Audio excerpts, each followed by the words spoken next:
Bienvenue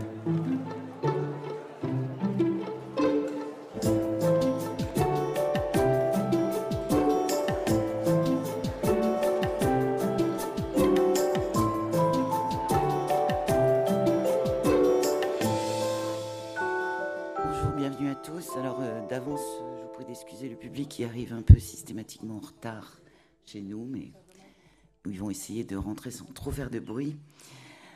Bienvenue à tous dans cette salle et à tous ceux qui nous suivront en ligne.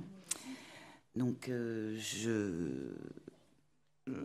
aujourd'hui, nous ouvrons un cycle de conférences que nous avons intitulé « Des atrocités de masse au XXIe siècle ». Je vais revenir un petit peu sur l'histoire du mémorial pour expliquer aussi comment on en arrive aujourd'hui au sein d'une institution qui est a priori dédiée au génocide des Juifs d'Europe à parler des sujets que nous allons aborder cette semaine. Cette institution, qui est aujourd'hui devenue le Mémorial de la Shoah, est à sa fondation en 1943 par un groupe de résistants juifs, au premier rang desquels un homme qui s'appelait Isaac Schneerson. C'est une association.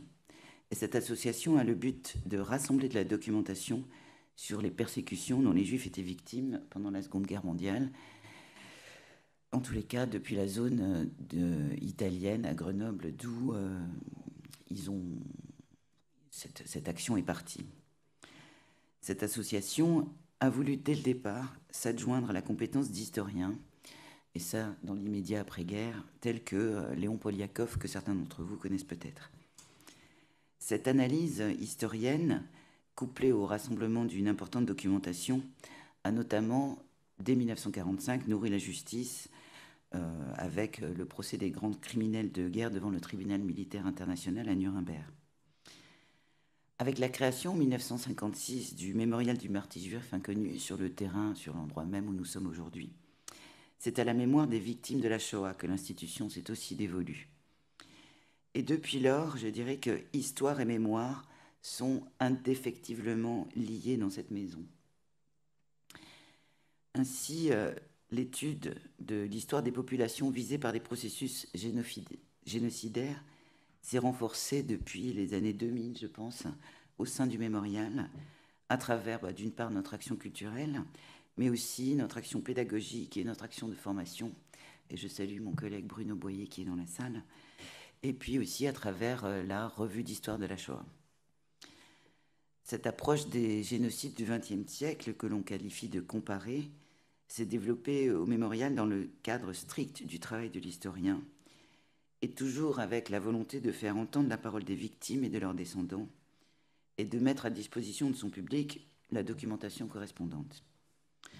En abordant le sort des Arméniens, des Juifs, des Tutsis, des Herero et Nama, notre politique a été de donner au large public l'accès à la pointe de la connaissance par la voie d'historiens parmi les plus prestigieux, avec la volonté de proposer une expertise face au négationnisme qui va de pair avec le crime de génocide. C'est donc dans ce même esprit qu'aujourd'hui nous consacrons ces conférences à des populations victimes en ce moment même d'atrocités de masse. Atrocité de masse, c'est un terme qui agrègue des actes liés au processus génocidaire, nettoyage ethnique, crimes de guerre, crimes contre l'humanité et génocide. Nous allons donc aborder le sort des Soudanais du Darfour cet après-midi, puis des Rohingyas de Birmanie, des Ouïghours de Chine et des Yézidis d'Irak jusqu'à dimanche prochain. Peut-on prévenir un génocide ? Oui, dans la mesure où l'on perçoit la menace. L'analyse comparée des 3 génocides avérés du XXe siècle nous permet de percevoir un processus génocidaire qui, d'étape en étape, par un enchaînement des causes et des effets, conduit inexorablement au génocide. En ouverture, la conférence de ce jour se propose de poser un cadre théorique, juridique, historique et géopolitique à la construction du processus génocidaire.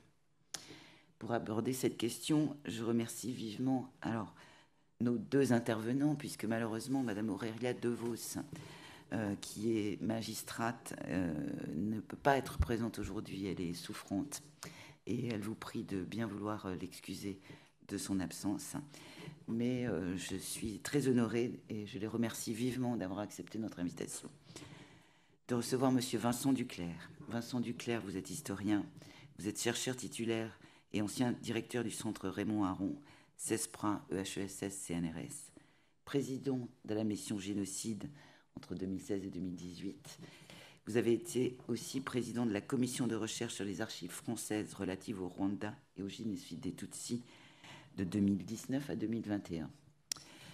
Monsieur Yves Ternon, historien et médecin, vous avez dédié vos premiers travaux à la médecine nazie avant de vous consacrer à l'histoire du génocide des Arméniens de l'Empire ottoman.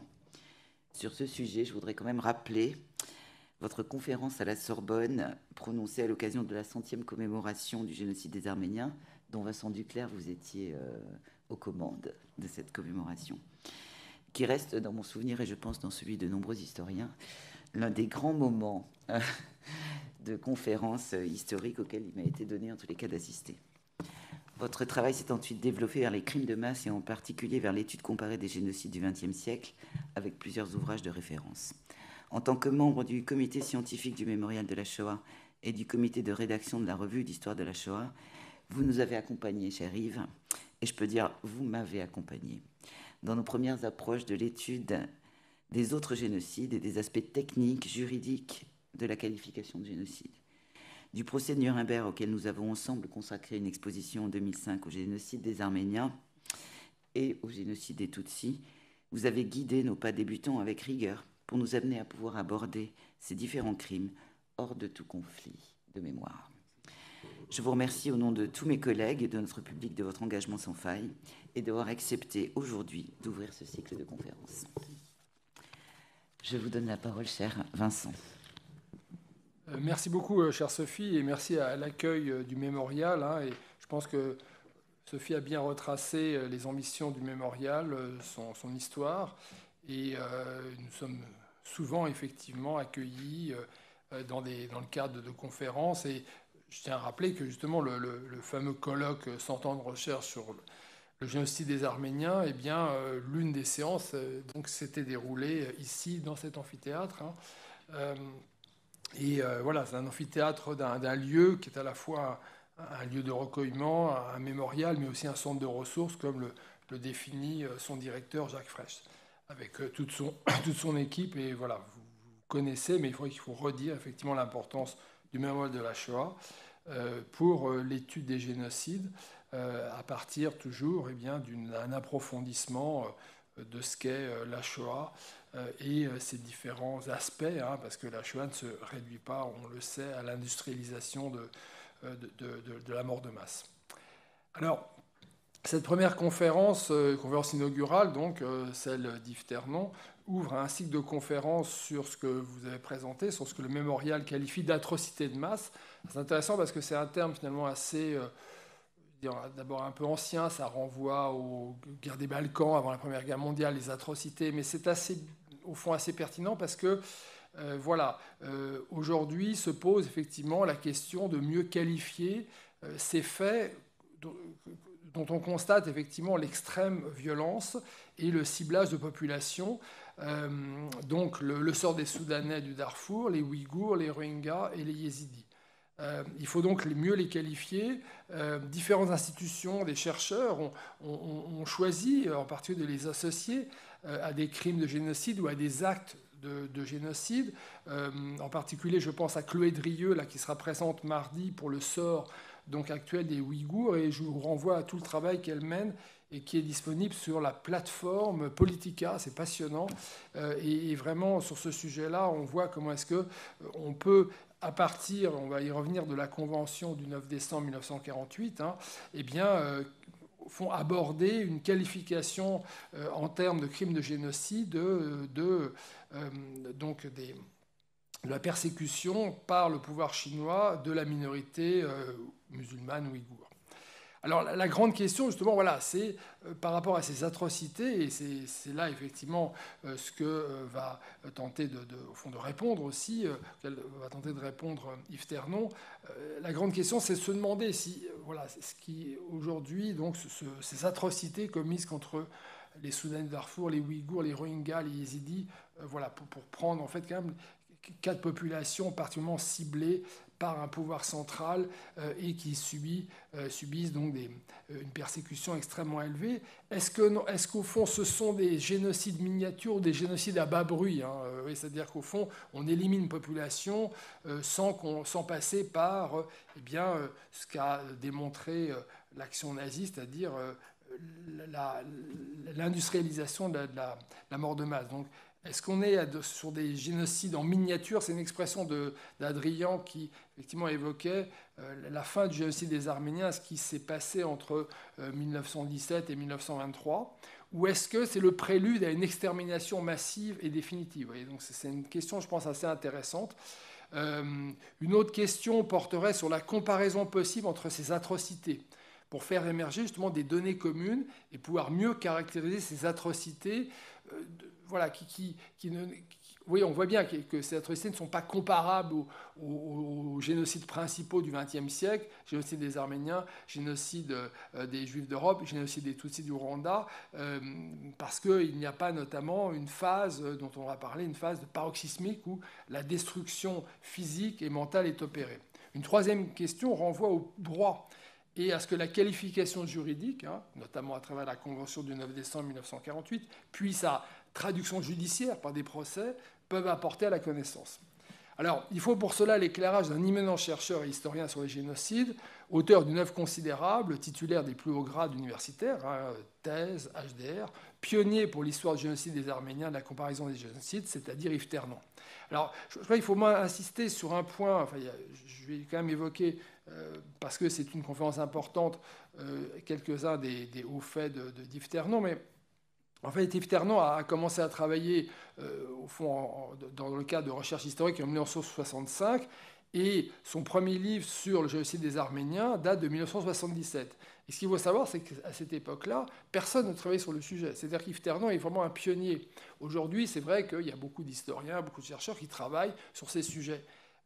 Et peut-être que Yves Ternon apparaît comme moins central, donc de ce point de vue-là. Mais il faut rappeler quand même qu'il a été un pionnier incomparable sur l'étude des génocides, en commençant par le génocide des Arméniens. Et ça, c'est très important, je crois. C'est très difficile, si vous voulez, au fond, de travailler tout seul. Et au fond, le fait qu'il n'ait pas appartenu directement à l'université, même si ses travaux sont absolument reconnus sur le plan universitaire et s'inscrivent dans la démarche universitaire, le fait qu'il soit un peu à l'extérieur lui a permis de voir, au fond, ce qu'il fallait étudier, alors même que ceux qui étaient à l'intérieur de l'institution ne le voyaient pas, quoi. Donc c'est, je crois, vraiment quelque chose de très important sur lequel il faut insister, et c'est très, finalement, courageux de sa part d'avoir aussi, finalement fait deux carrières, puisque le docteur Yves Ternon est chirurgien, et qu'il a, au fond, tout en pratiquant donc à un niveau la chirurgie,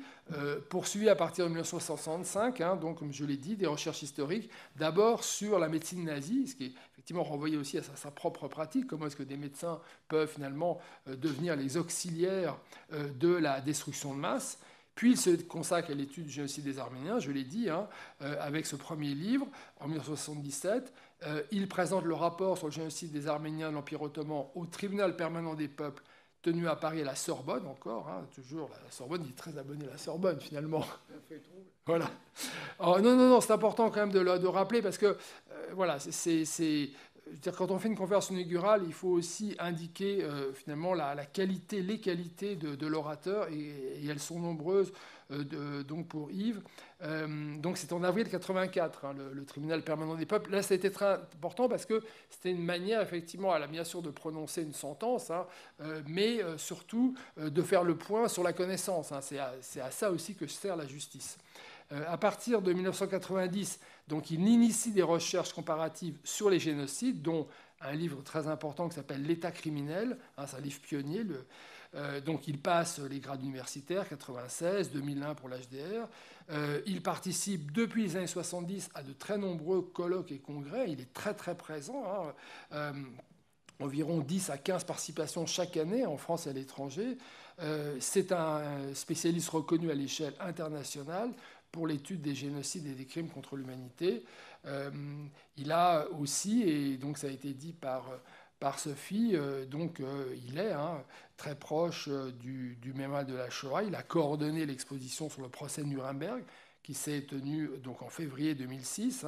Il est membre du comité de la rédaction de la revue d'histoire de la Shoah qui est éditée par le Mémorial.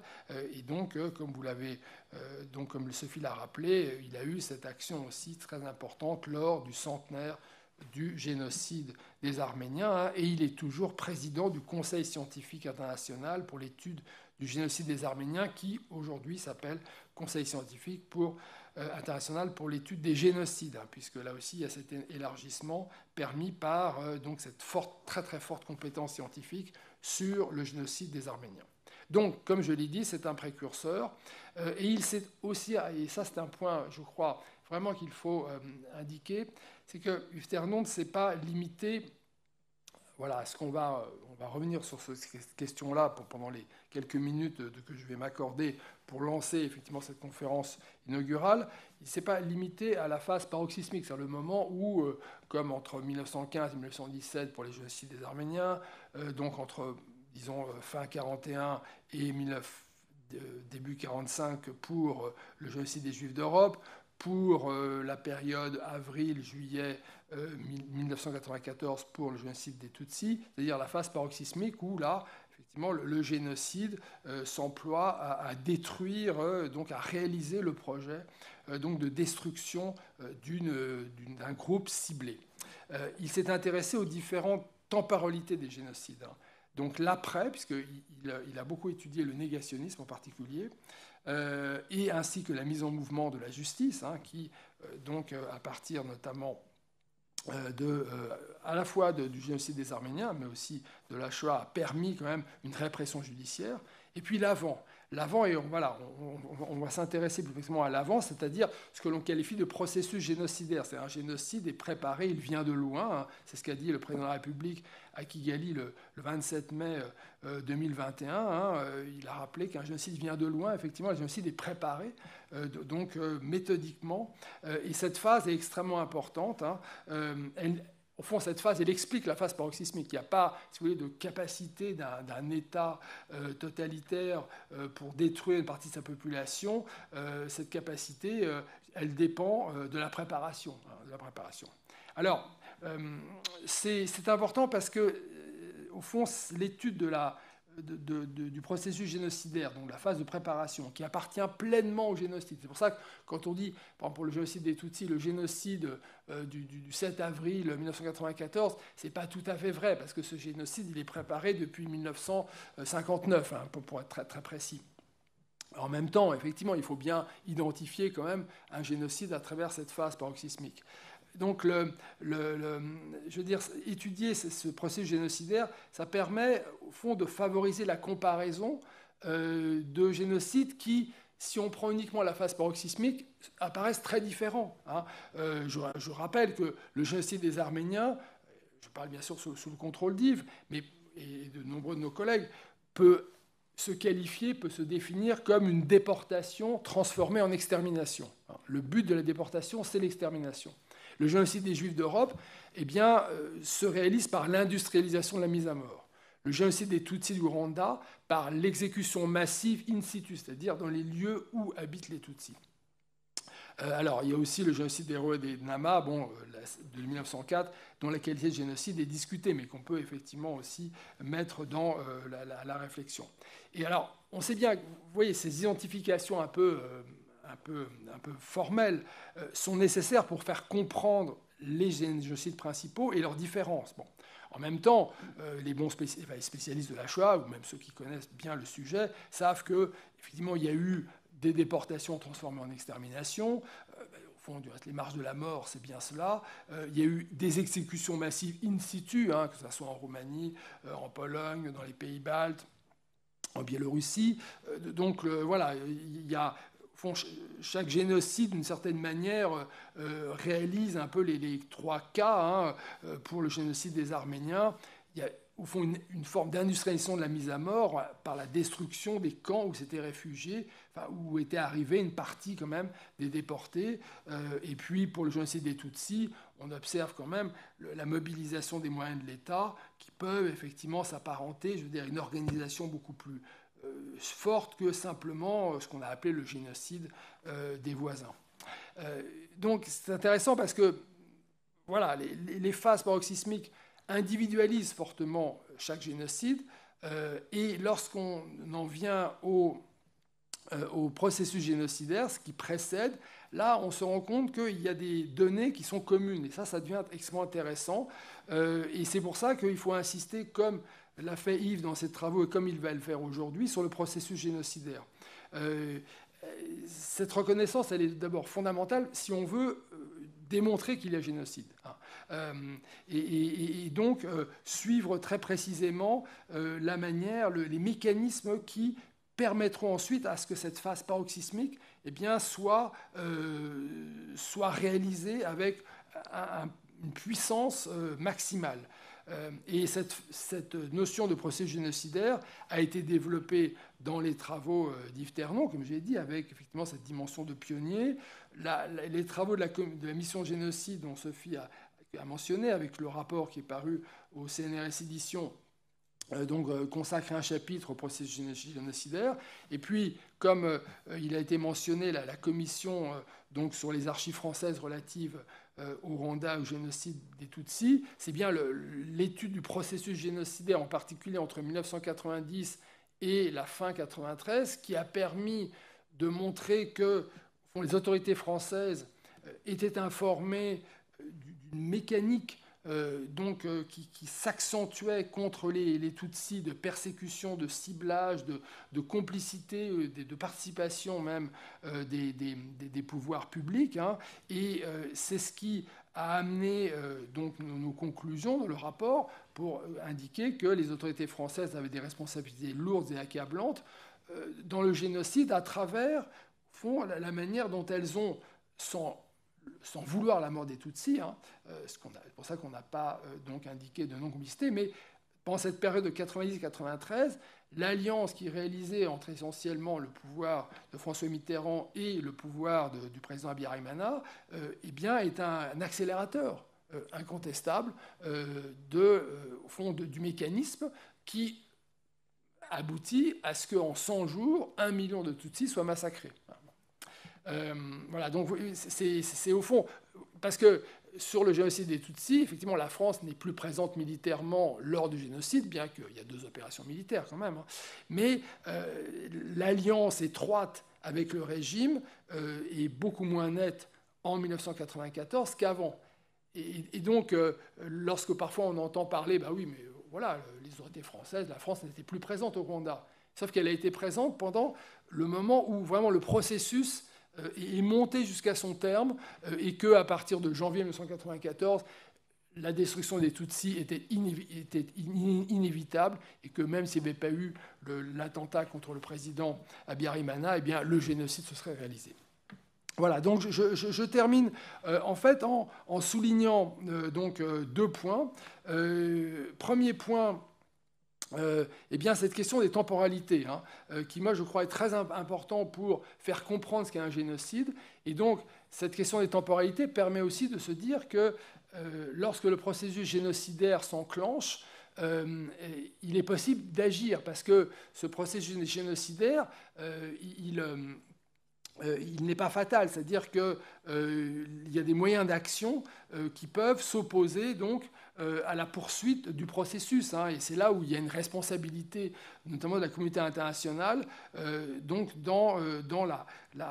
l'accompagnement en connaissance de cause, mais sans le savoir, d'une certaine manière, de ce processus. Donc, voilà, le processus, c'est le premier temps du génocide. Il y a cette phase paroxysmique. Il y a ensuite, et ça je pense que là aussi la recherche montre l'importance des travaux, l'importance de cette phase, c'est la phase de sortie de génocide ou de parachèvement. Notre collègue Raymond Kerboukian va publier en septembre prochain un livre qui s'appelle « Le parachèvement du génocide des Arméniens », c'est-à-dire comment est-ce entre 1917 et 1923, alors même que la connaissance de l'extermination des Arméniens est acquise, la poursuite de la destruction des Arméniens continue. en particulier par le régime fondé par Mustafa Kemal, qui recycle beaucoup des criminels de la phase paroxysmique de 1915-1917. Et puis la dernière, au fond la quatrième temporalité, serait la temporalité de la connaissance, de la reconnaissance, auquel s'oppose la négation. Et le deuxième point donc, qui va me permettre de terminer cette introduction, c'est de s'intéresser à ce que, au fond, nous dit le droit. Et là, j'ai donc quelques éléments sur un PowerPoint. Donc, si on peut relancer le texte. Voilà. Alors, donc, premièrement, pour d'abord s'intéresser à ce qui a été au fond un processus génocidaire pour le génocide des Arméniens, c'est-à-dire les grands massacres de 1894-96. Donc ce sont des grands massacres ordonnés par le sultan Abdelhamid II. En fait, ce qui est intéressant, c'est que bien sûr, à l'époque, on ne sait pas qu'il y aura un génocide. Mais ce que l'on voit, et les observateurs les plus avisés considèrent qu'il y a un franchissement de seuil. C'est-à-dire qu'on a atteint un niveau d'atrocité, en particulier toute la population est visée. Ce n'est pas seulement, au fond, les hommes en âge de porter des armes, par exemple, qui peuvent apparaître comme des menaces pour un régime établi. C'est l'ensemble des familles, éliminées grâce en particulier à des moyens dédiés par le sultan, ce qu'on appelle notamment ces régiments personnels et les régiments hamidiers. Et donc c'est Jean Jaurès qui, en 1996, dans un discours à la Chambre des députés, le 3 décembre, eh bien Jean Jaurès va parler d'une guerre d'extermination. Et ce terme est extrêmement pertinent parce que Jean Jaurès comprend que on mène, la puissance ottomane mène contre les Arméniens, mènent donc une guerre d'extermination. Le terme est très très juste parce qu'il montre qu'il y a un franchissement de seuil. Donc, au fond, Jaurès perçoit très clairement qu'il y a donc un engrenage qui se met en place. D'accord ? Donc ça veut dire que c'est important parce que les historiens ne peuvent pas, au fond, accepter comme ils connaissent la fin de l'histoire, ils vont forcément analyser tous les événements antérieurs en fonction de la fin de l'histoire. Donc là, c'est de l'anachronisme et ça pose un problème. Mais quand on a des témoins, des observateurs qui repèrent qu'au moment même des événements, il y a donc ce qu'on appelle une guerre d'extermination contre les Arméniens, là, effectivement, ça devient beaucoup plus pertinent. Et donc, en face de cela, un grand juriste d'origine russe, Martins, s'intéresse et au fond, à l'idée que les civils, les populations, qu'elles soient civiles ou militaires du reste, restent sous l'emprise, vous voyez, il dit, donc des principes du droit des gens. Donc ça veut dire que là, Martins, d'une certaine manière, anticipe la possibilité qu'il y ait des crimes contre l'humanité, puisqu'il insiste sur les lois de l'humanité. Donc vous voyez, c'est intéressant effectivement de considérer que dans le cas d'un processus génocidaire que connaît bien Yves, eh bien, on a donc une forme de réponse par le droit.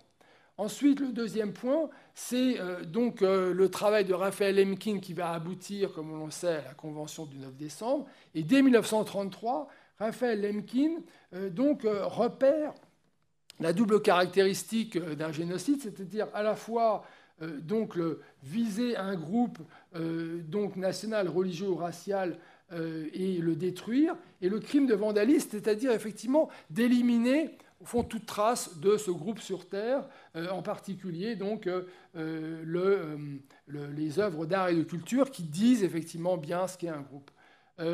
Alors, pour les crimes contre l'humanité et les crimes de génocide, qui sont un des acquis forts des lendemains de la Seconde Guerre mondiale, les crimes contre l'humanité visent des personnes, des individus, et vise à qualifier des faits de destruction. Tandis que la Convention du 9 décembre est très intéressante parce qu'elle prend ces modalités criminelles pour les inscrire dans une intention et une visée donc de destruction. Et là, l'article 2, et on y reviendra avec Yves, est tout à fait passionnant parce que on voit bien que, en particulier, donc les mesures visant à entraver les naissances au sein d'un groupe peuvent caractériser le sort des Ouïghours. Hein. Il n'y a pas assassinat massif à notre connaissance de Ouïghours, mais il y a stérilisation, et donc il y a volonté de faire disparaître lentement donc une minorité. Ah, bien sûr, il faut démontrer l'intention. Mais l'intention se démontre aussi à travers donc, les actes observés. Alors, juste pour terminer, relevons quand même que cette convention du 9 décembre, elle a été considérée comme à la fois un très grand progrès, hein, mais aussi qu'elle ne disposait pas d'éléments lui permettant d'être extrêmement active, d'où une série de rapports. Et le dernier, c'est le rapport Whittaker de 1985, hein, de la sous-commission pour les minorités, qui n'ira pas au-delà parce que l'État turc va bloquer ce rapport, puisque Whittaker mentionne que les massacres d'Arméniens 1915 peuvent être qualifiés de génocide. Et Whittaker, et je terminerai sur ces deux extraits qui sont extrêmement intéressants, en fait, Whittaker relève que au fond, la Convention du 9 décembre, hein, qui est un texte absolument majeur, hein, parce que c'est un texte à la fois de juriste, mais aussi un texte d'historien, hein, Lemkin agissant comme un historien sur la Shoah et sur le génocide des Arméniens, eh bien, on voit bien que Whittaker souligne que, au fond, la Convention sert pour le passé, mais ne serait pas très opérationnelle pour le présent. Le fait, effectivement, la faiblesse la plus évidente de la Convention, est peut-être le fait qu'elle ne prévoit pas suffisamment de mesures préventives. Et donc, il faut, pour la prévention, aborder, regarder les différents stades de l'évolution du processus du génocide. Donc, c'est intéressant, puisqu'il aborde déjà, effectivement, l'idée du processus, des différentes évolutions et donc des différentes temporalités. Et je termine sur ce point-là, parce que ça nous rassemble tous, hein, que ce soit le mémorial, l'œuvre d'Yves Ternon, les propres travaux que je mène avec une équipe issue de cette commission de recherche sur les archives françaises relatives au Rwanda, au génocide des Tutsis, c'est-à-dire, au fond, comment armer par la connaissance eh bien, les moyens de cette convention et donc de permettre à ce que les phénomènes que vous caractérisez d'atrocité eh bien, puissent être mieux étudiés sur un plan pénal en particulier. Et en fait, Whittaker suggérait donc que les Nations Unies disposent donc d'une instance de connaissance, hein, qui est même un réseau de communication par satellite. Vous voyez que, au fond, la meilleure façon d'œuvrer contre les génocides et donc d'appliquer la Convention, c'est d'analyser ces phénomènes de bas bruit, de processus génocidaires au moment où ils se produisent, grâce à une connaissance et à une massification de la connaissance, avec donc cette citation de Wells qui est au fond très très claire, hein, l'histoire de l'humanité s'apparente de plus en plus à une course entre l'éducation et la catastrophe. Et donc tout le travail d'éducation, il est là, il est aujourd'hui. Je vous remercie beaucoup d'être présent et nous allons pouvoir entendre Yves Ternon maintenant. Merci Vincent, tu en fais un peu trop à mon égard, mais je vais essayer d'être à la hauteur du panégyrique que tu as bien voulu dresser. Le crime de génocide est une infraction du droit pénal international. Il est défini par la Convention adoptée par l'Assemblée générale de l'ONU le 9 décembre 1948, Convention pour la prévention et la répression du crime de génocide, qui crée une nouvelle infraction après celle adoptée par la conférence tenue à Londres de juin à août 1945, crime contre la paix, crime de guerre, crime contre l'humanité. Génocide identifie la destruction physique intentionnelle d'une part substantielle d'un groupe humain dont les membres sont tués en raison de leur appartenance à ce groupe. Les articles 2 et 3 de cette convention autorisent une interprétation plus large de ce crime, ce qui a entretenu une confusion avec les crimes contre l'humanité et a provoqué une concurrence des victimes. Chaque groupe ayant subi des violences de masse réclame le qualificatif de génocide pour signifier le caractère extrême de ces violences. En 1992, l'Assemblée générale de l'ONU réactive les travaux de la Commission de droit pénal international chargée d'élaborer le statut d'une juridiction de droit pénal international. Le statut de la Cour pénale internationale est enfin adopté à Rome le 17 juillet 1998. Il établit une hiérarchie entre les incriminations, en plaçant en premier le crime de génocide, dont il reprend mot pour mot la définition de l'article 2. Ce statut précise que nul n'est pénalement responsable pour un comportement antérieur à l'entrée en vigueur du statut. Ainsi, les génocides perpétrés au XXe siècle ne relèvent pas de la compétence de cette Cour. Seuls les statuts du Conseil de sécurité de l'ONU qui créèrent des tribunaux ad hoc pour juger les responsables des violations graves du droit humanitaire commis sur le territoire de l'ex-Yougoslavie depuis 1991, puis des crimes perpétrés au Rwanda en 1994, mentionnent le crime de génocide. De ce fait, la répression du crime de génocide voulu par la Convention de 1948 n'a pas eu lieu dans la seconde moitié du XXe siècle et ne peut débuter qu'au début du XXIe siècle, lorsque la Cour commence à siéger en 2002, hormis le cas des tribunaux ad hoc. La prévention du crime de génocide, premier objectif de la Convention de 1948, n'a pas été ébauché par les juristes dans cette même période. Il n'est pour s'en convaincre de consulter les travaux des historiens regroupés dans les Genocide Studies, l'accord étant loin d'être unanime sur les événements qualifiés de génocide, d'autant que nombre de ces historiens remontent à l'Antiquité pour les définir comme tels. En revanche, ces historiens ont eu le mérite de se présenter comme lanceurs d'alerte et d'amorcer une comparaison entre les génocides du XXe siècle, soulignant ainsi la spécificité de ce crime dans ce siècle des totalitarismes. En effet, le XXe siècle n'est pas seulement le siècle où ce crime a été nommé, il est celui où se sont développés des totalitarismes spécifiques d'un État moderne. Il doit donc être pensé différemment des génocides du passé. La prévention du génocide repose donc sur la perception d'un processus génocidaire qui conduit à la perpétration de ce crime, perception qui permet, sinon de le prévenir, du moins d'en percevoir la menace. L'analyse comparée de 3 génocides avérés, perpétrés au XXe siècle, permet d'identifier dans la longue durée les étapes précédant la perpétration d'un génocide et de démontrer un enchaînement inéluctable des causes et des effets. On peut parler de génocide avéré, c'est-à-dire prouvé au-delà d'un doute raisonnable pour nommer 3 génocides.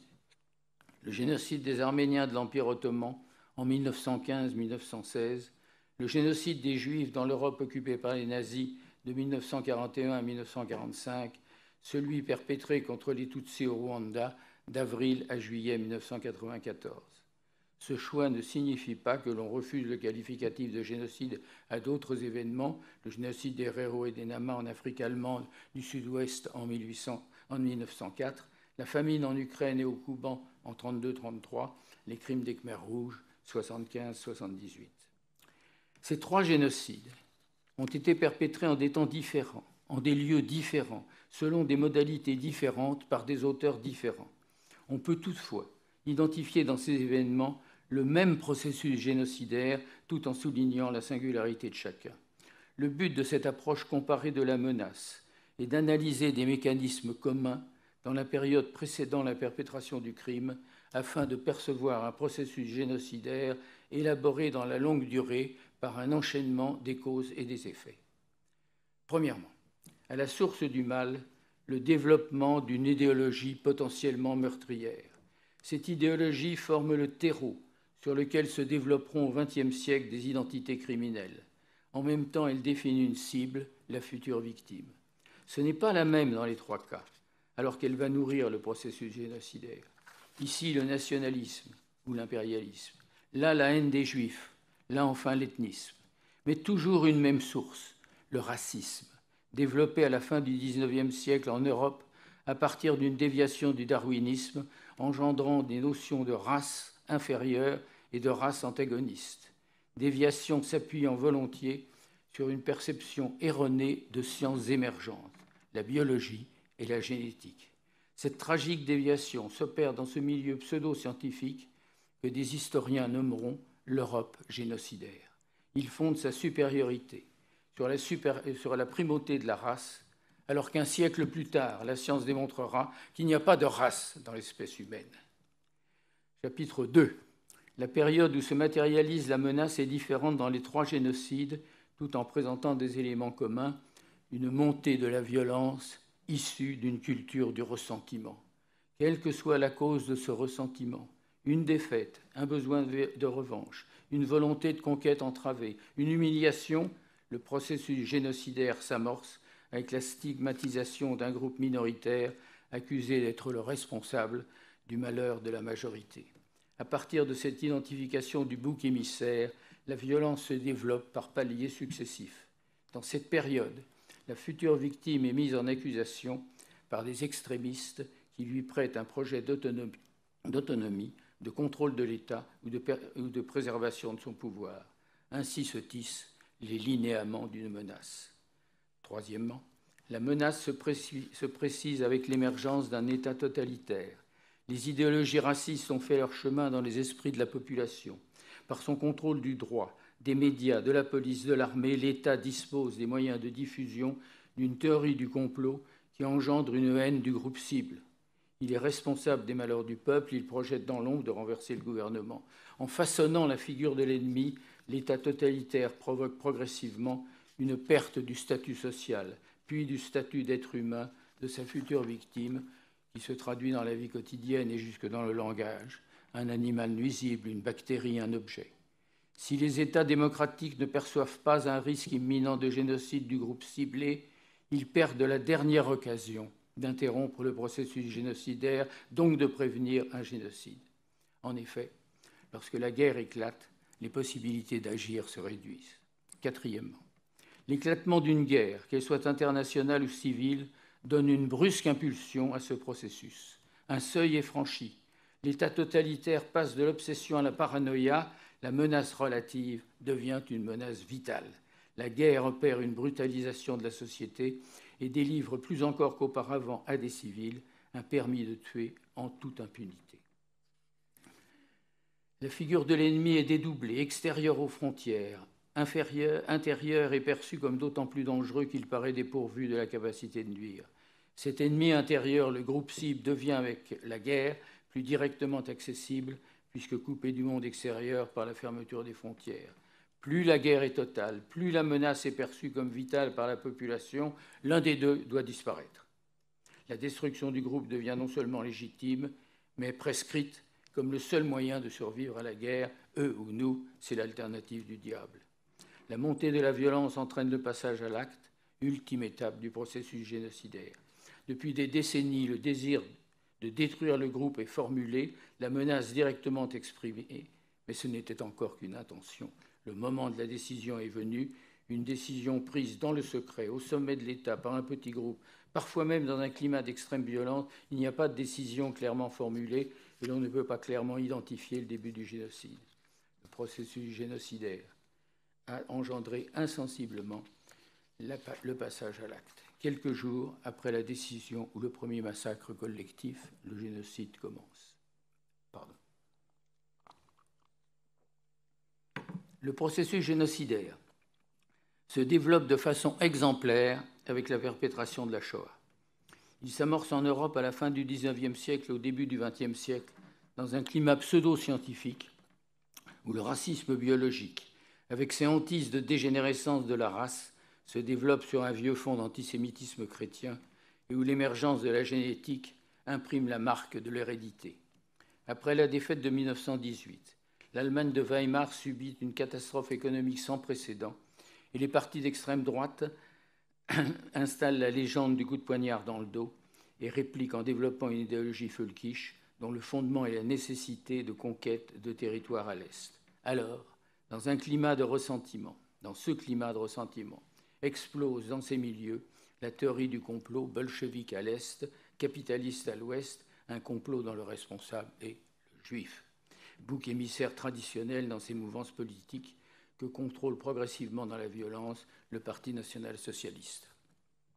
Dès sa prise du pouvoir, le 30 janvier 1933, les nazis façonnent progressivement la figure de l'ennemi, le juif, tout en canalisant et régulant les excès de la populace par la promulgation de lois suivis de décrets et de règlements, ils opèrent une exclusion des Juifs allemands, une rupture du lien social et une perte de leur statut de citoyen allemand.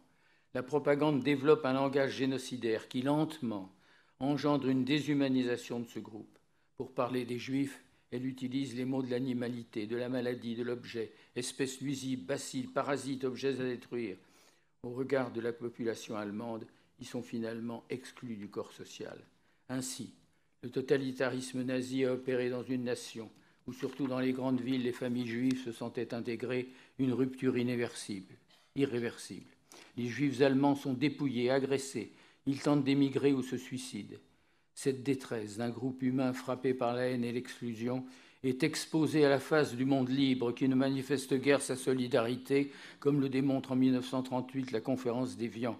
Un monde qui, voulant éloigner la catastrophe pourtant annoncée, la prépare, faute d'avoir perçu la menace d'un processus génocidaire. Dès le début de la Seconde Guerre mondiale, les troupes allemandes et singulièrement les Einsatzgruppen de la SS perpètrent des atrocités en Pologne contre la population, frappant massivement les Juifs, violences physiques, assassinats dans les domiciles et les rues, et progressivement enfermement des familles juives dans des ghettos. Dans le Grand Reich, l'immigration est arrêtée, les Juifs sont pris dans la nasse. Mais c'est avec l'opération Barbarossa, qui débute le 22 juin 1941, que le processus génocidaire se développe et devient irréversible. L'invasion de l'URSS est présentée à l'armée allemande comme une lutte à mort entre deux conceptions du monde. Assimilés aux commissaires bolcheviques, les adultes juifs sont une cible prioritaire. Après des massacres sauvages, les meurtres de masse sont perpétrés dès juillet 1941. Le génocide des Juifs commence. Ainsi s'est développé, de façon irréversible, le passage par étapes successives d'un racisme fondé sur les incohérences de l'eugénisme et les interprétations de la génétique à la destruction d'un groupe humain, processus seulement interrompu par la victoire des Alliés sur l'Allemagne nazie. Le contexte est bien différent dans deux génocides avérés perpétrés au XXe siècle, avant et après la Shoah. Pourtant, dans ces événements, un même processus génocidaire se développa. C'est l'idéologie criminelle à la source de ce processus qui diffère. Les Arméniens de l'Empire ottoman, comme les autres peuples du livre, vivent depuis la création de cet empire à la fin du XVe siècle sous le statut de dhimmi, protégés du sultan qui leur accorde une liberté de culte tout en les pressurant d'impôts et en les tenant dans une situation inférieure aux musulmans. Le déclin de l'empire, amorcé au XVIIIe siècle, s'accélère au XIXe avec l'émergence des nationalistes dans les Balkans et la perte de ces territoires africains. La situation des Arméniens dans les provinces orientales, territoire historique des Arméniens, se dégrade. Ils sont victimes de la prévarication des fonctionnaires ottomans et du pillage des nomades kurdes. N'obtenant pas les réformes qu'ils demandent au pouvoir ottoman, ils s'adressent aux puissances européennes. Le sultan réplique par des massacres qui, de 1994 à 1996, font plus de 200 000 morts.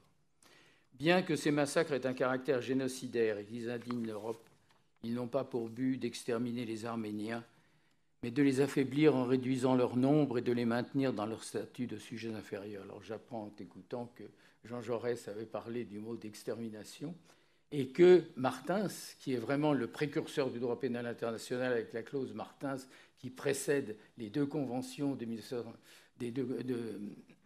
droit international de 1896 et 1901, 1997 et 1901, prend date en quelque sorte pour précipiter la notion d'un droit pénal international. Bon, je reprends. Paradoxalement, tout en creusant le fossé entre musulmans et chrétiens, ces massacres stimulent une opposition, à la fois chez les musulmans et les chrétiens. De 1916 à 1908, s'opère le passage, et c'est important, d'une logique d'empire à une logique de nation. C'est sur cette toile de fond que s'amorce, avec le développement d'un nationalisme turc, un processus génocidaire. À la source, incarné par le Comité Union et Progrès, ce nationalisme est imprégné des théories dérivées du darwinisme social. Il prône une transformation de l'Empire ottoman en une nation turque peuplée uniquement de Turcs. Dans l'esprit des plus radicaux s'ébauchent des rêves de panturquisme et même de pantouranisme, la création d'une Asie turque. L'Europe les nomme les jeunes Turcs, sans percevoir leur double langage. Ils masquent leur radicalisme sous l'enveloppe de l'ottomanisme, un discours démocratique qui leur permet de regrouper les opposants au sultan, dont les partis révolutionnaires arméniens, qui émerge dès 1890. Le processus génocidaire se développe en quelques années, de juillet 1908, où les opposants au sultan lui imposent une constitution, à 1915. Le ressentiment des jeunes Turcs s'accentue.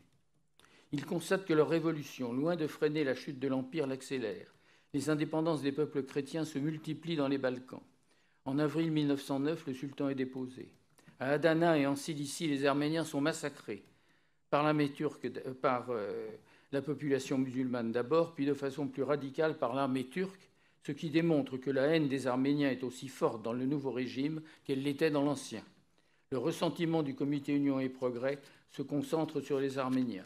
Ils sont accusés de contrôler avec les Grecs l'économie de l'Empire et de collaborer avec la Russie, ce qui aiguise chez les jeunes Turcs un complexe d'infériorité par rapport aux chrétiens. Enfin, de 1909 à 1913, ce ressentiment s'accentue encore par les guerres en Tripolitaine et surtout au cours des guerres des Balkans, lorsque l'armée bulgare est aux portes de Constantinople. Un coup d'État, le 23 janvier 1913, inaugure la dictature du Comité Union et Progrès, une courte période totalitaire qui précède l'entrée en guerre de l'Empire. Alors que la guerre des Balkans s'achève dans une violence accrue contre les populations civiles, le Comité Union et Progrès espère retourner la situation et sortir l'Empire de son enfermement en Anatolie, une forteresse qu'il voit assiégée par l'Europe, surtout par la Grèce à l'ouest, à l'est par la Russie, à l'intérieur par les Grecs et surtout par les Arméniens, dont l'indépendance bloquerait l'expansion du turquisme au Caucase et en Asie centrale. La situation des Arméniens ne cesse de s'aggraver. Pillages, spoliations, enlèvements, viols, assassinats. Les ambassades européennes exigent des réformes. Des négociations aboutissent en février 1914 à un accord qui permet aux Arméniens d'obtenir ces réformes qu'ils demandent depuis 1878. Humiliés, les unionistes les plus radicaux proposent d'éradiquer les Arméniens des provinces orientales d'Anatolie. Lorsqu'éclate la Grande Guerre, en août 1914, le Comité Union et Progrès décrète une mobilisation générale des hommes de 20 à 45 ans. Les soldats chrétiens et juifs sont d'emblée victimes de discrimination, tandis que la population arménienne subit un véritable pillage orchestré par le pouvoir turc. Le seuil de violence s'élève par paliers successifs.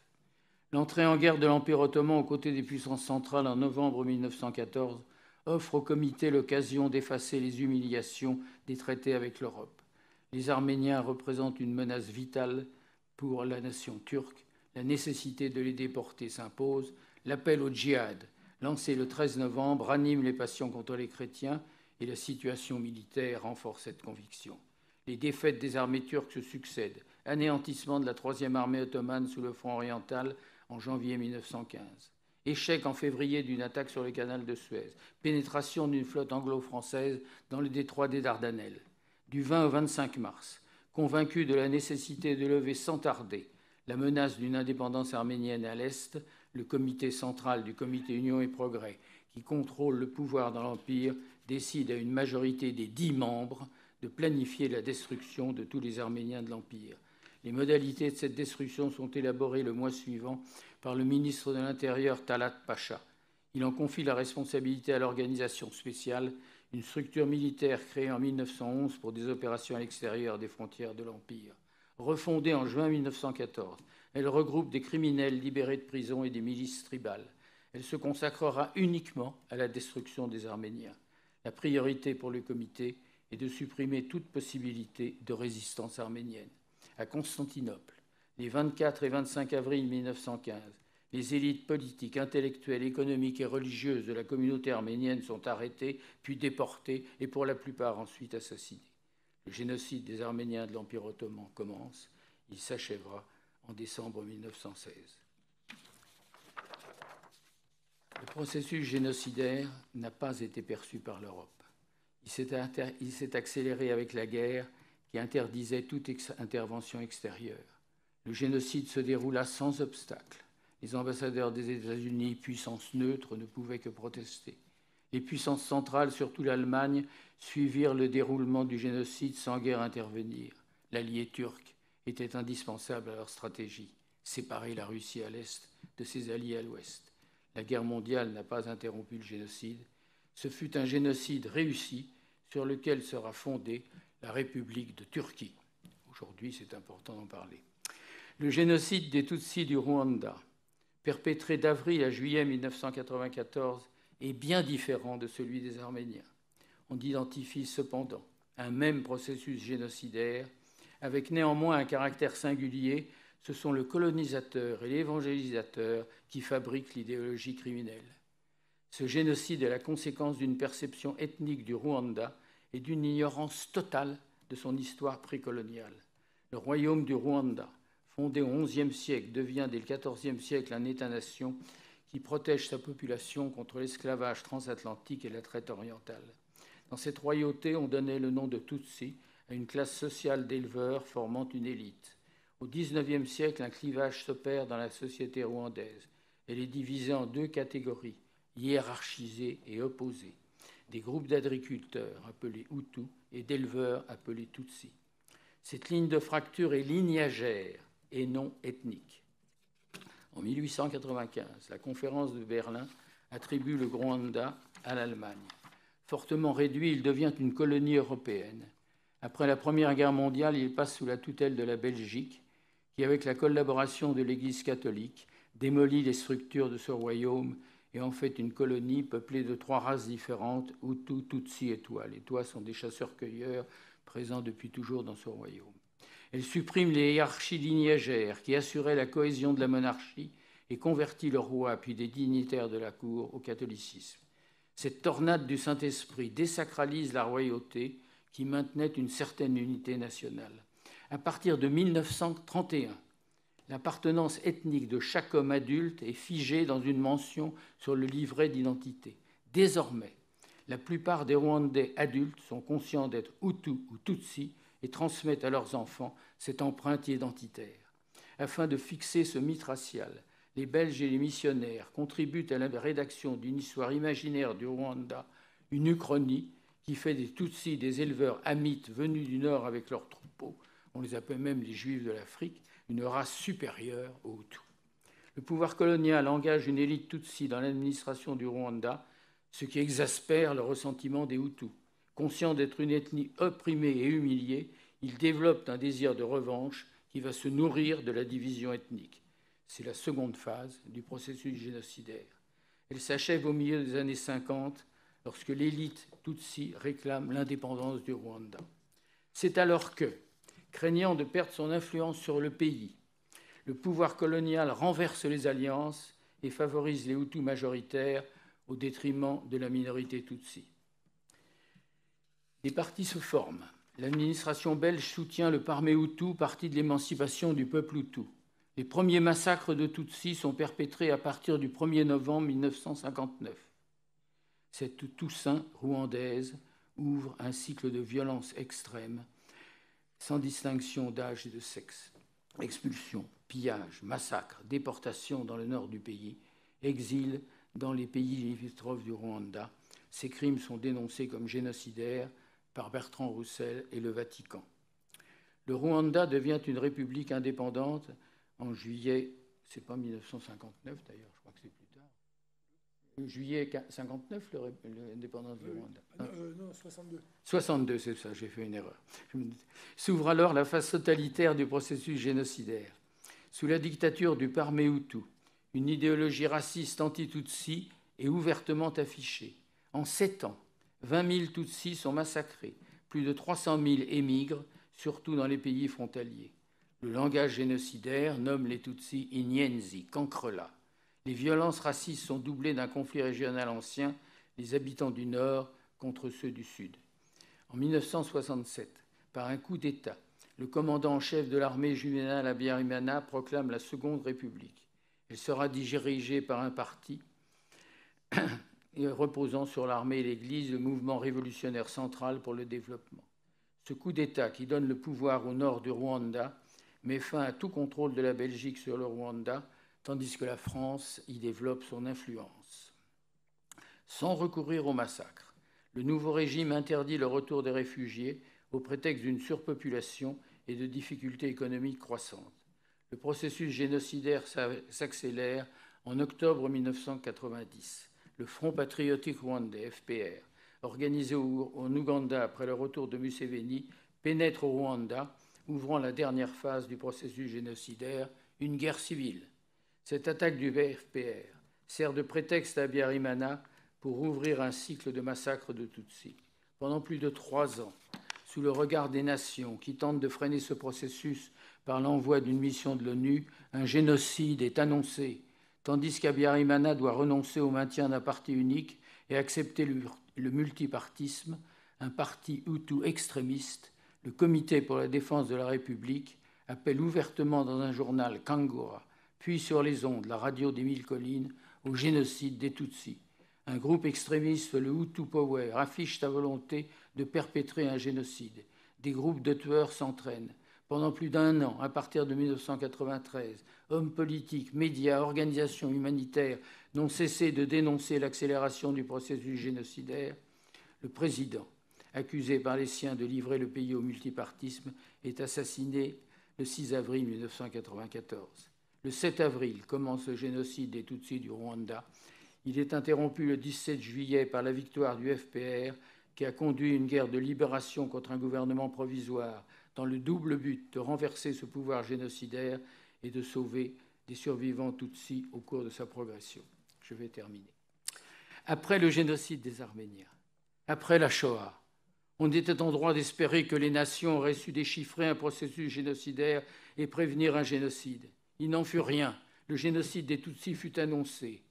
Voici qu'au début du XXIe siècle émerge une idéologie aussi porteuse de mort que les racismes, nationalisme et ethnisme, un fanatisme religieux qui exalte le meurtre comme un devoir sacré.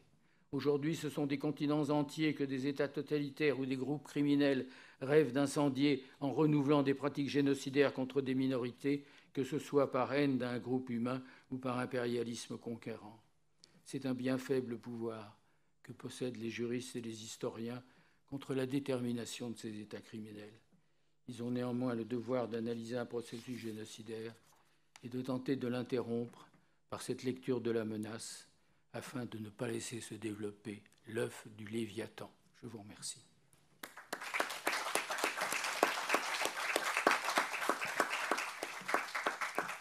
J'ai respecté le temps.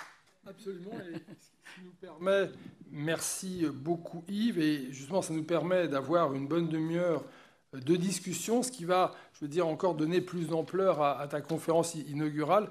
Je sais que tu n'aimes pas les compliments, enfin, je veux dire, voilà, il faut quand même reconnaître la réalité des choses, hein.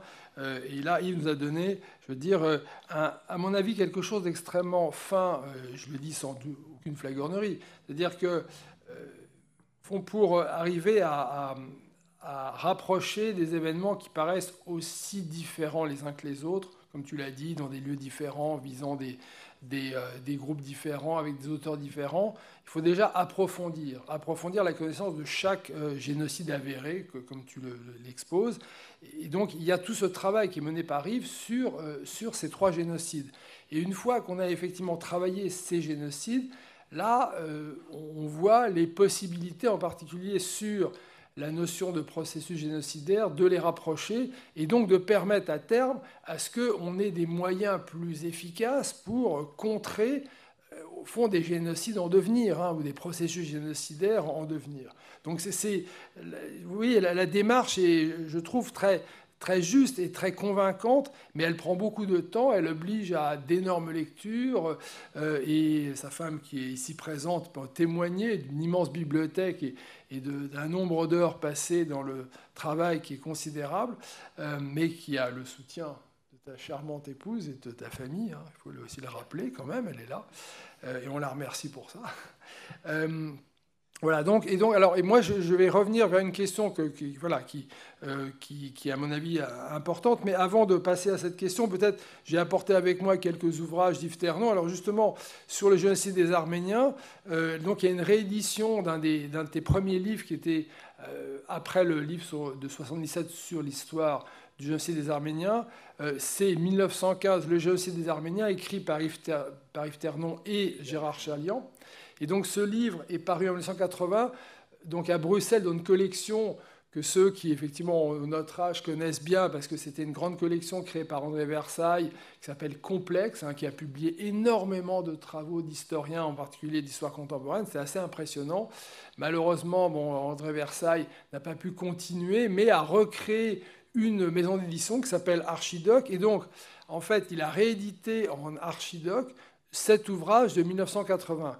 Et Yves et Gérard Chaliand ont notamment actualisé en particulier la bibliographie qui est très présente, qui est très actuelle, et qui renvoie à un ouvrage collectif donc, qui s'appelle « Penser les génocides, itinéraire de recherche » de 2021 au CNRS Éditions. CNRS Éditions publie beaucoup en ce moment d'ouvrages sur ces questions. Et dans ce collectif « Penser les génocides, itinéraire de recherche », il y a donc un texte d'Yves Ternon, un texte qui explique comment Yves Ternon, au fond, s'est saisi de ce sujet des génocides. Et c'est intéressant parce qu'en étudiant la manière dont les chercheurs se saisissent de leur objet, on comprend mieux comment est-ce qu'ils, au fond, construisent cet objet, qui est un objet, vous avez compris, qui, et je veux dire, est loin d'être évident. Donc il faut interroger les chercheurs, non pas parce qu'ils ont un ego plus surdimensionné que les autres, là ça serait tomber dans quelque chose d'un peu narcissique, mais parce que leur rapport au sujet dit beaucoup du sujet lui-même. Vous voyez,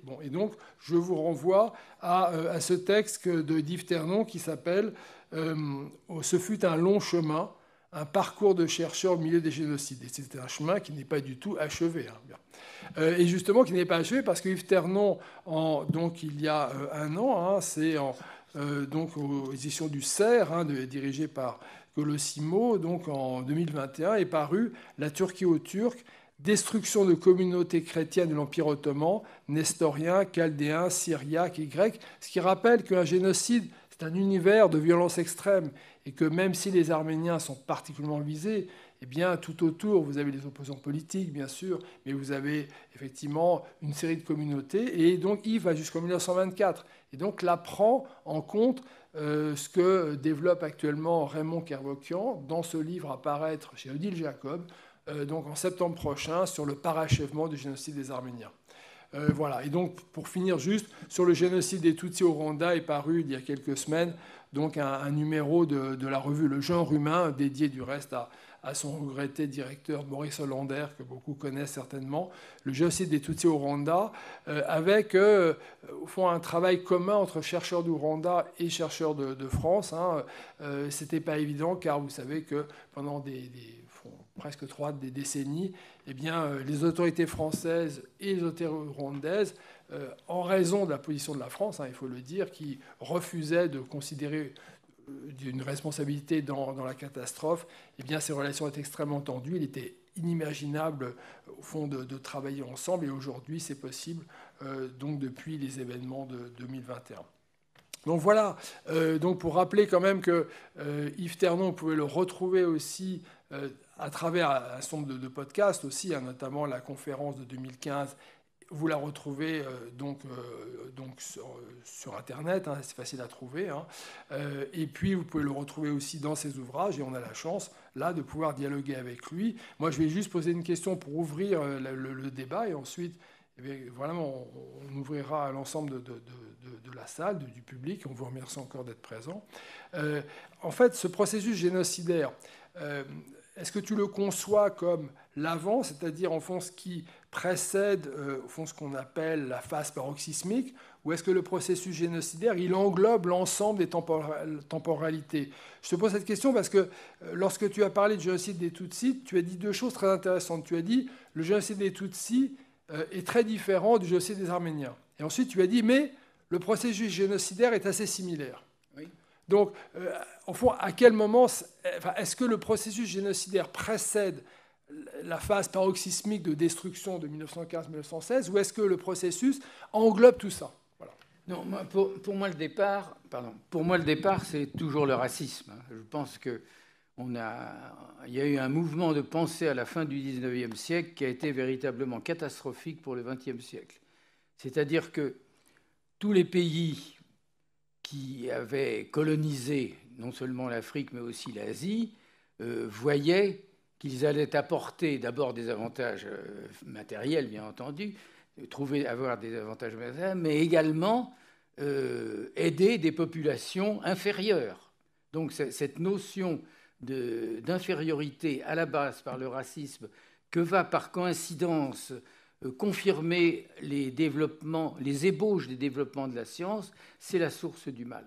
C'est la source du mal, parce que quand on voit, je vais commencer par le national-socialisme, quand on voit que le national-socialisme a été basé sur une vision de la science qui considérait que la race supérieure était menacée de dégénérescence de la race, on voit véritablement qu'il y a un double message qui n'est pas seulement pour les nazis, mais aussi pour les Tutsis et les Arméniens, un double message que non seulement on doit protéger la race, mais en même temps on doit se méfier des races inférieures ou des races antagonistes. C'est une idée complètement délirante qui a engendré tous les malheurs. Bon, reportons-le aux Arméniens. Il est évident que pour les Arméniens, ce n'est pas une question de race, ça on est entièrement d'accord. Mais c'est quand même une idéologie qui partait du racisme, qui fait des Turcs un peuple qui doit conquérir l'Asie, qui doit d'abord conquérir l'Empire ottoman, qui est en pleine dégénérescence, mais également l'Asie, étape par étape, comme on le voit d'ailleurs aujourd'hui avec les problèmes de l'Azerbaïdjan. Mais c'est le même principe. Nous sommes supérieurs, nous avons des devoirs, parce que nous sommes une nation turque, mais parce que nous sommes turcs. Donc il y a une identité, si tu veux, qui est basée sur une sorte de race également. Bon. En ce qui concerne les Tutsis du Rwanda, il y a ce malentendu complet par ignorance que la Belgique a constitué en voulant ne pas gouverner elle-même, ne pas diriger elle-même ce mandat qu'elle avait sur le Rwanda-Urundi, mais le transférer à une élite Tutsi, dont ils ont fabriqué la raison de cette élite en écrivant une fausse histoire, une uchronie donc des Tutsis les éleveurs venant avec leurs troupeaux, coloniser et en fait et dominer la majorité Hutu. Donc on se trouve toujours dans un problème de racisme. Donc c'est la source. Après, évidemment, les choses diffèrent, mais on retrouve toujours les mêmes étapes. Et ce qui est évidemment très particulier pour le Rwanda, c'est qu'on a fabriqué les bases du génocide, c'est-à-dire une minorité Tutsi opprimant une majorité Hutu. Et c'était le même peuple. Il y avait des situations lignagères dans une monarchie qui était basée donc sur le Mwami, le roi, qui était la relation entre l'humain et la divinité. Donc on était dans un problème que les premiers ethnologues, les premiers conquérants, si je puis dire, du Rwanda ou de ces pays africains n'ont pas compris. Chaque pays d'Afrique avait sa spécificité. Et cette spécificité du Rwanda, ils l'ont démolie. Ils l'ont démolie dans les identités. Ce qui est extraordinaire, c'est que les Hutus ont conscience d'être Hutus alors qu'ils étaient tout simplement des citoyens rwandais. D'ailleurs, on l'a vu bien sûr. Quand on a été au Rwanda en 80... quelques années après, le président Kagame n'a pas dit un mot sur les Hutus et Tutsis. C'était le peuple rwandais. Il fallait rétablir le peuple rwandais. Et c'est vrai, au fond, de la situation de l'Empire ottoman et de l'Allemagne qui devenait nazie, c'est-à-dire que les Juifs allemands contribuent à égalité, je veux dire, avec les autres Allemands, donc notamment la République de Weimar, et puis les élites arméniennes seront très très engagées dans effectivement la révolution jeune turque, en espérant qu'elle va apporter la liberté. Or, une partie des jeunes Turcs deviennent ultranationalistes. Donc, on peut dire que dans les 3 génocides avérés, il y a une fabrication, je veux dire, de différences qui n'existent pas, en fait. Oui, en fait, ce qui est important dans l'Empire ottoman, c'est qu'en fin de compte, la séparation qu'on avait faite entre les musulmans et les dhimmis avait réalisé un certain équilibre pendant l'expansion de l'Empire ottoman. Et puis après, au moment de la décadence de l'Empire ottoman, il y a eu vraiment des prévarications, surtout dans les provinces arméniennes qui étaient à l'opposé, les nomades kurdes, etc. Donc une agitation. Mais le problème fondamental, c'est que les Turcs avaient dominé l'armée, dominé le pouvoir, mais en fin de compte, le commerce tout le développement économique dépendait à la fois des Arméniens et des Grecs. Et en fin de compte, il y avait une certaine jalousie, Raymond Kevorkian l'a bien noté, entre les Turcs et contre les Arméniens, qu'ils considéraient comme vraiment supérieurs. D'ailleurs, on l'a vu, le génocide des Arméniens n'a pas consisté uniquement à tuer les Arméniens, mais à enlever les enfants et les femmes pour en faire des Turcs. Parce que justement, ils avaient dans l'esprit des Turcs une certaine qualité intellectuelle et culturelle qui pouvait améliorer la nation turque. Et d'ailleurs, il y a actuellement, aujourd'hui, plusieurs millions d'anciens Arméniens qui vont voter pour ou contre. Merci beaucoup. Donc, je propose vraiment d'ouvrir la discussion, poser toutes les questions que vous souhaitez à Yves Ternan, et il est là pour vous répondre. Ben, on est deux, là. Oui, enfin, c'est quand même... C'est ta conférence qui est... Oui, donc je vois madame. Bonjour, vous m'entendez? Oui.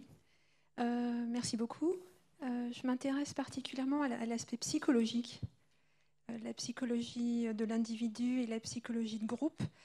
Vers quoi je pourrais me diriger, vers quelle personne ou quelle documentation qui aborderait ces questions?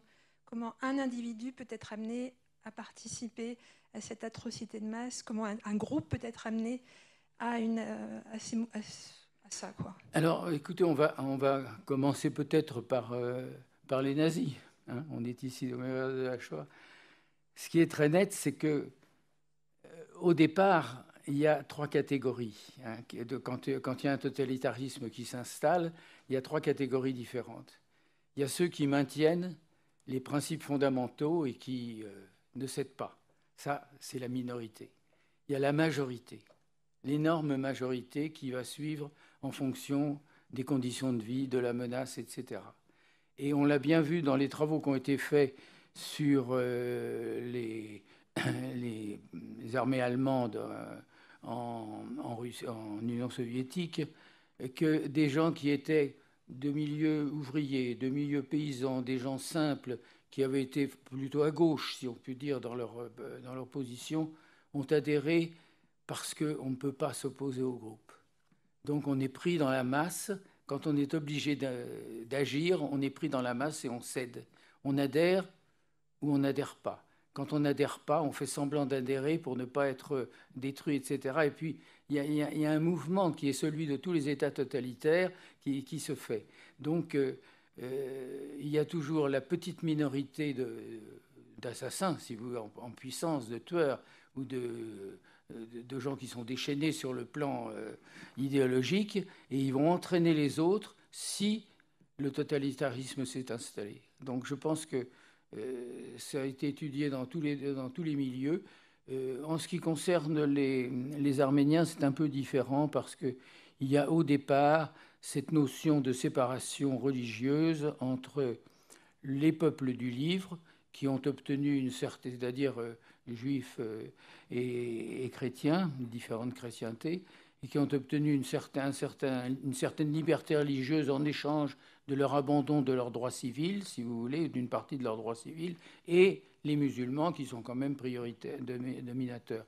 Mais dans l'ensemble, il y a un mouvement d'entraînement qui se fait à partir du moment où va s'ébaucher le premier processus génocidaire, celui qui est ce qui nous arrive, on est dans le malheur, ça ne va pas, c'est la faute de l'autre. Quel est l'autre? Et à partir du moment où on a défini l'autre, le mouvement s'enchaîne. Vous demandiez aussi des références aussi, je pense, bibliographiques.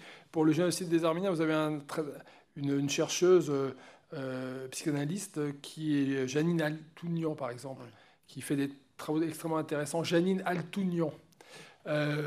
Pour la Shoah, c'est certain que les travaux de Saul Friedlander me paraissent vraiment importants parce qu'ils montrent au fond ce processus de conditionnement donc par toute une série de moyens. Et ces moyens-là, on les retrouve aussi dans le génocide des Tutsis avec un procès. Donc le TPI, le Tribunal pénal international pour le Rwanda, donc a poursuivi et condamné les responsables des médias de la haine. Et donc, ça a donné lieu aussi à un livre de Jean-Pierre Chrétien, Jean-François Dupaquier et Marcel Cabanda sur les médias de la haine. Vous avez aussi un film de Violaine Baraduc sur donc, les mécanismes mentaux des tueurs et les ouvrages aussi du journaliste Jean Asfeld pour le Rwanda. Voilà, pour être rapide. Une autre question? Oui. Une question pour Yves Ternon. D'après ce qu'on a entendu aujourd'hui, vous situez les prémices génocidaires de cette ampleur dont on a parlé aujourd'hui avec les pseudosciences racistes de la fin du XIXe siècle. Alors, comment qualifier les tentatives, on peut dire génocidaires, en Amérique du Sud avec les populations indiennes, qui, par certaines d'entre elles, ont bien réussi. Je pense notamment en Argentine, où certains groupes ont complètement disparu, un peu dans toute l'Amérique du Sud, en fin de compte. Ce qui est intéressant, d'ailleurs, c'est que le premier à avoir parlé de la destruction des populations indiennes, c'est Darwin. Darwin, lors de son voyage du Beagle, si je me rappelle bien, voit les Argentins assassiner des populations indiennes. Donc, on est déjà au départ, Darwin constate, il ne juge pas, il rapporte effectivement, mais ça va inspirer cette notion fondamentale du darwinisme, donc, qui est la sélection pour la vie et la lutte entre les espèces et la domination du plus fort. Donc il constate, et il est évident que ce processus va se continuer régulièrement en Argentine. Et c'est un processus qui est obligatoirement génocidaire. Il y a eu plusieurs petits événements, petits par le nombre, si vous voulez, qui ont été qualifiés de génocide. D'ailleurs, on n'a pas ici à parler des problèmes de l'Amérique, mais il est évident que la destruction dans différents pays des Indiens, il y a par exemple l'exemple du Paraguay. On avait un chercheur américain dont j'ai oublié le nom, avait travaillé sur la destruction dans les années 45 d'un petit groupe d'Indiens du Paraguay qui avaient été exterminés par des groupes d'anciens nazis installés là-bas et qui s'amusaient à faire ce qu'on a vu dans le film Les Chasses du comte Zaroff, vous voyez, tuer les Indiens. Donc, à partir du moment où on décide de tuer de quelque façon que ce soit, on est dans un processus génocidaire qui va s'accélérer et qui est irréversible. J'entends pas. Ah, voilà. Je suis entièrement d'accord avec vous, mais ma question concernait plus précisément votre assertion concernant le démarrage des processus génocidaires de par les sciences, pseudo-sciences racistes qui, elles, auront incité justement le début des génocides, alors qu'il me semble que le processus génocidaire est intrinsèque à l'être humain, puisque nous avons déjà des exemples en plein milieu du XVIe siècle. Là, je veux vous faire remarquer que... Oui, je vous écoute. Je vous laisse la parole. Non, est-ce que j'ai fait remarquer que je ne parlais pas des événements précédents le XIXe siècle, si vous voulez, ou la fin du XIXe siècle, je parlais du XXe siècle, de la caractéristique du XXe siècle. Il est évident qu'on peut... Moi, j'ai eu des problèmes avec les gens des Genocide Studies, comme je disais, parce qu'ils remontaient à l'Antiquité. Hein. Il y en a qui parlaient des Grecs, par exemple, et de je ne sais plus quel événement qui est rapporté uniquement par Thucydide, évidemment, qui qualifiait de génocide. Mais enfin, quand vous avez un seul témoin et que ça s'est passé il y a 20 siècles, on n'est pas dans la même situation. Je voulais marquer la spécificité du XXe siècle qui est en train d'imprégner le XXIe siècle. Mais qu'il y ait eu des massacres avant, on est d'accord. Et c'est justement ça que... En prenant l'exemple de Darwin, si vous voulez, Darwin est un grand savant dont il ne faut surtout pas remettre en question les travaux, mais la déviation qui s'est avérée avec le darwinisme social, c'est-à-dire des gens inutiles qu'on doit supprimer et une race menacée parce qu'il faut préserver justement la supériorité de la race, c'est le XXe siècle. Donc le 21e, qu'est-ce qu'il va en faire? Ça, c'est autre chose. Puis, je voudrais dire un mot quand même. On n'a pas parlé d'aujourd'hui. Hein. Aujourd'hui, on a 2 génocides en cours, totalement différents. Hein. Je me permets quand même d'en parler. Le président Poutine a inauguré de façon extraordinaire à la fois le négationnisme et le crime. Il se présente comme voulant éviter à des nazis de perpétrer un génocide. Or, lui, il se comporte comme se sont comportés les nazis et il perpètre les étapes d'un génocide, étape par étape. Hein. Guerre, crime contre la paix, donc crime d'agression, crime de guerre, crime contre l'humanité, et même, si on s'en rapporte au paragraphe 5 de l'article 2 de la Convention de 1948, génocide. Transfert d'enfants d'un groupe à un autre groupe. On n'a pas encore le chiffre, mais c'est probablement des centaines de milliers. Donc voilà un exemple qui montre que, aujourd'hui, seule la guerre peut arrêter un processus génocidaire. Autre exemple, l'Artsakh. Actuellement, au même moment, dans un petit pays qui s'appelle l'Arménie, l'Artsakh est attaqué par l'Azerbaïdjan.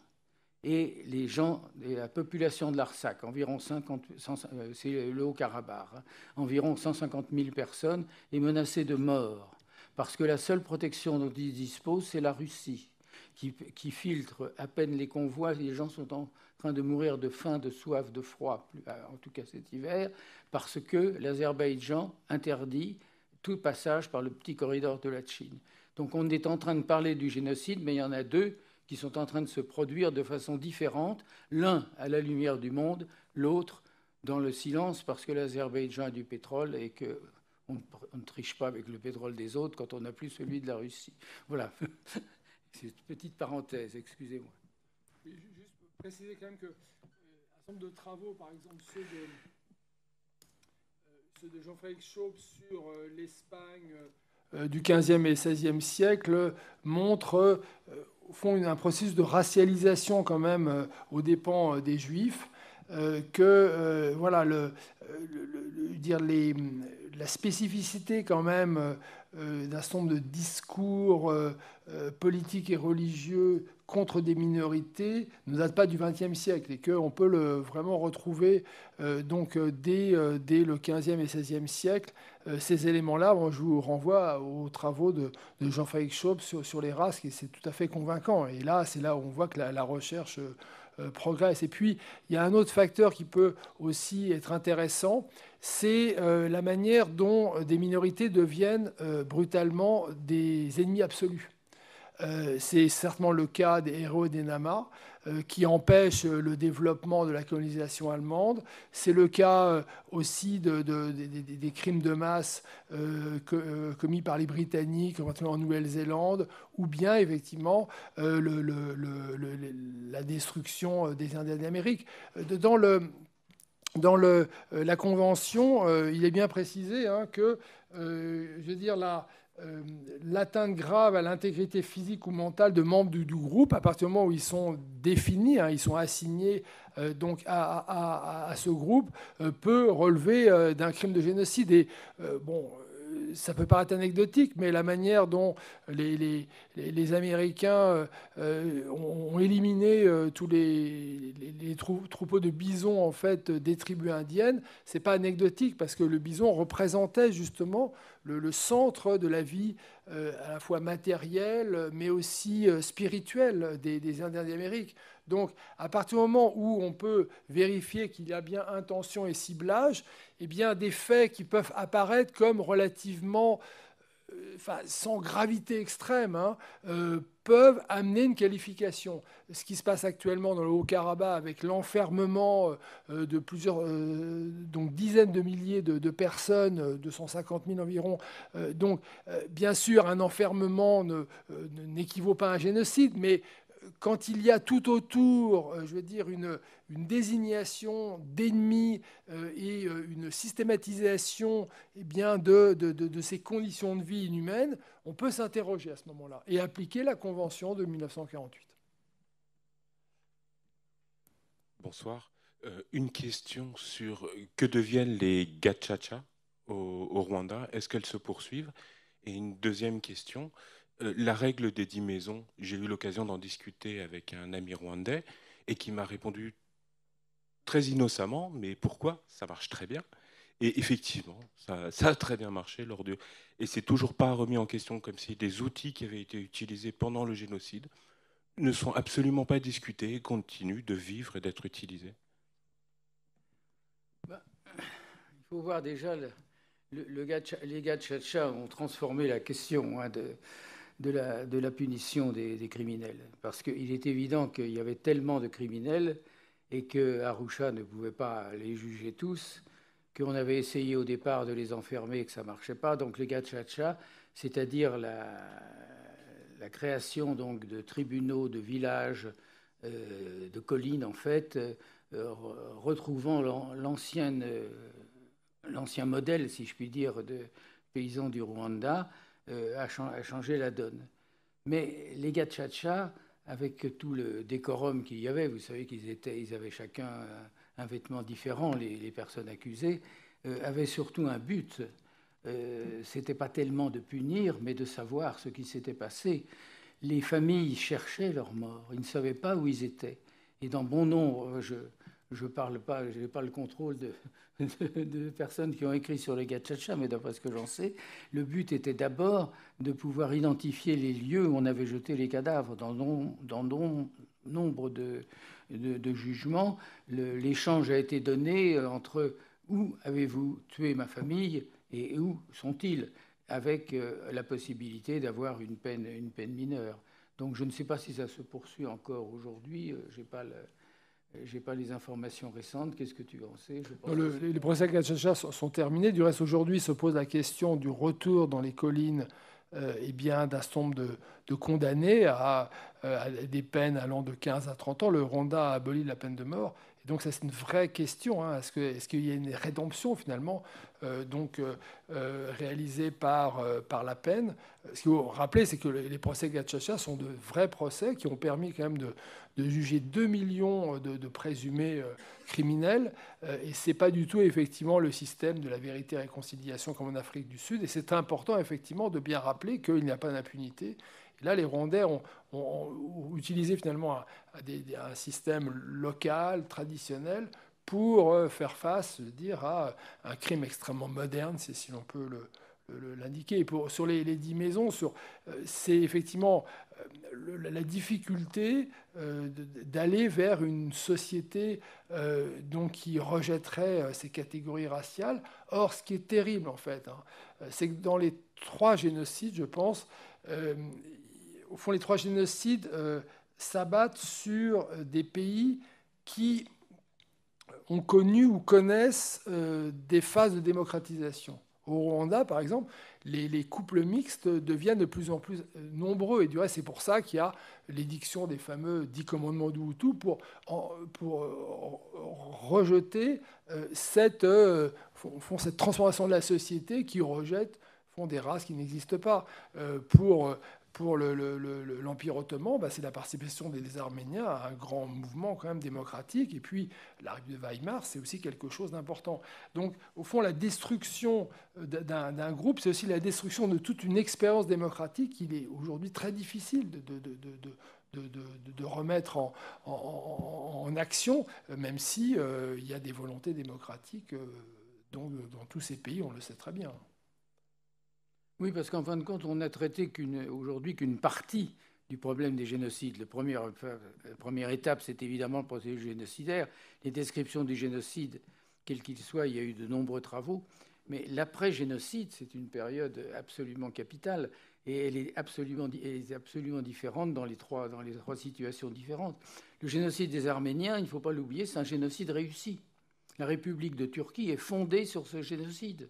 C'est pourquoi le négationnisme s'installe, se développe de façon permanente. D'ailleurs, je n'ai pas eu à parler aujourd'hui du négationnisme, mais il est évident qu'il accompagne même le processus génocidaire.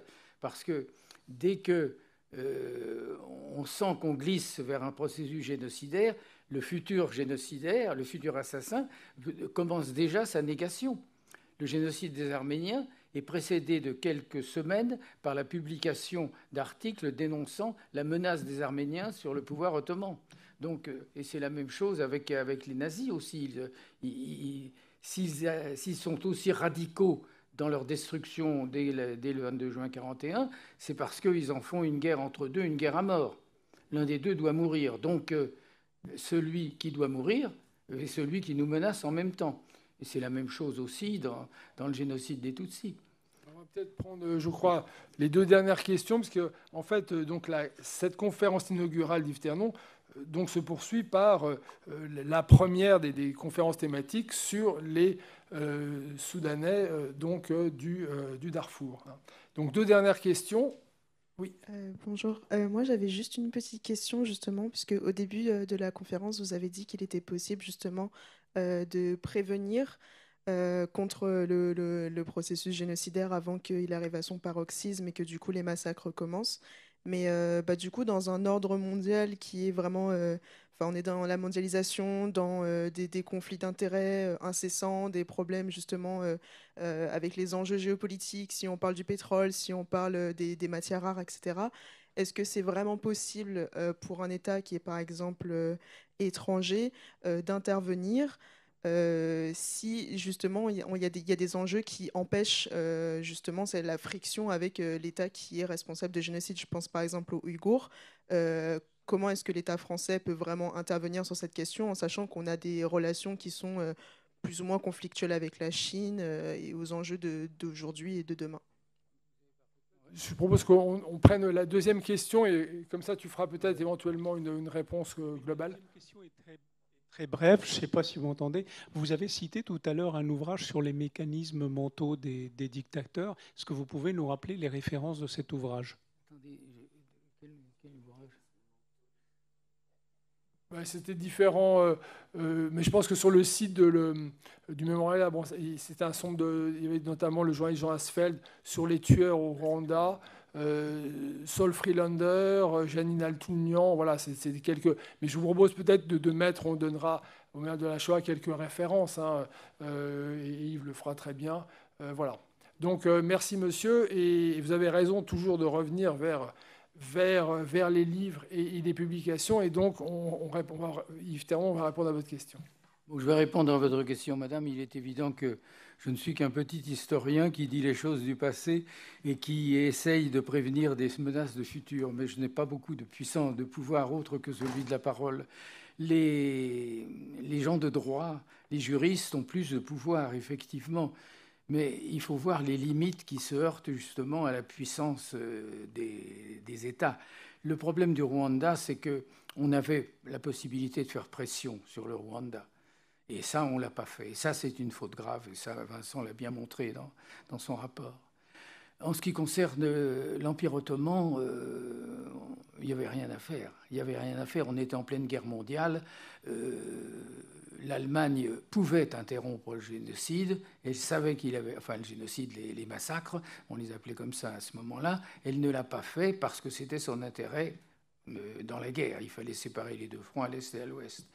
En ce qui concerne la Shoah, il est évident que ça ne pouvait être que la guerre qui pouvait gagner. Et c'est tout le problème pour le XXIe siècle, si vous voulez. C'est que, en fin de compte, c'est la guerre qui a interrompu le processus génocidaire ou ne l'a pas interrompu. En ce qui concerne je vais reprendre mes trois exemples. En ce qui concerne les Arméniens, le génocide s'arrête à la fin 1916. Et la guerre est finie en novembre de 1918. Pendant 2 ans, l'Empire ottoman a accompli son génocide et ne le poursuit pas. C'est un génocide réussi. La destruction des Juifs d'Europe a été arrêtée uniquement par la victoire des armées alliées. Il faut savoir qu'en avril 1945, Himmler écrivait encore qu'il fallait tuer le dernier Juif. C'était une obsession absolument insensée, mais donc il n'y avait que la victoire de la guerre. En ce qui concerne les Tutsis, c'est bien le FPR qui a arrêté la guerre, parce qu'elle aurait pu continuer, mais ils ont gagné la guerre. Donc ce que je voudrais expliquer, c'est que dans ce XXIe siècle, si on a les moyens de substituer à la guerre pour interrompre un génocide ou le constater la discussion internationale, le pouvoir international, oui. Et je voudrais d'ailleurs aujourd'hui, puisqu'on est ici pour terminer, rendre hommage à un homme qui est le dernier procureur de Nuremberg, Benjamin Ferencz. Il vient de mourir à 103 ans, il y a à peu près 2 mois. Et mon ami Olivier Beauvalet me disait qu'il était en train de préparer à 102 ans le procès de Poutine.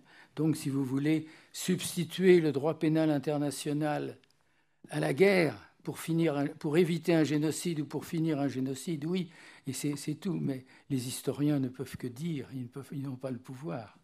Alors je me permets quand même néanmoins d'abord de saluer aussi les avancées de la Cour de cassation qui a rappelé que la France pouvait juger en matière de compétences universelles des auteurs présumés de génocide, c'est extrêmement important. Et puis dire aussi à Yves Ternon que certes, il a raison de rester modeste, mais en même temps, l'impact des travaux des historiens, cet impact est réel, il faut poursuivre.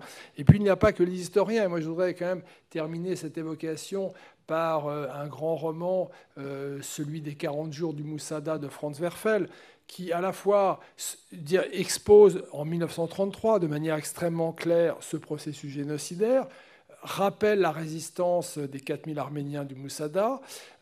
Franz Werfel écrit pour ses compatriotes allemands parce qu'il prévoit avec le nazisme la répétition d'un génocide. C'est un juif autrichien. Le livre est interdit en Turquie comme en Allemagne, et aujourd'hui, le livre, vous le trouvez en livre de poche avec une préface d'Elie Wiesel. Donc, et le livre a un impact considérable.